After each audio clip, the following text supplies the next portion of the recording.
ঈদের ছুটিতে সবাই চলে এসেছে কালীতলা ঘাট সারিয়াকান্দিতে।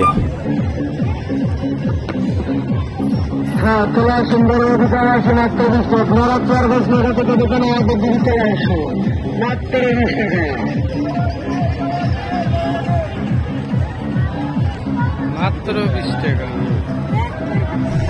20 টাকার বিনিময়ে নৌকা ভ্রমণ করা যায় মাত্র 2 মিনিটের জন্য।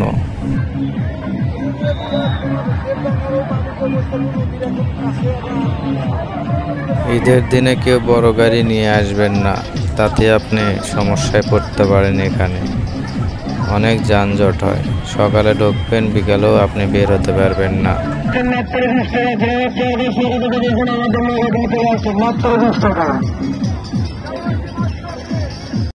বর্ষাকালে এইসব জায়গায় পানি ভরে টয়টম্বর হয়ে যায়।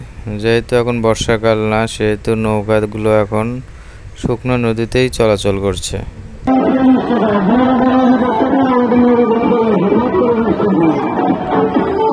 মোটামুটি বিনোদন নেওয়ার জন্য অনেক কিছুই আছে এখানে, বিশেষ করে নৌকা ভ্রমণটি আপনি উপভোগ করবেন।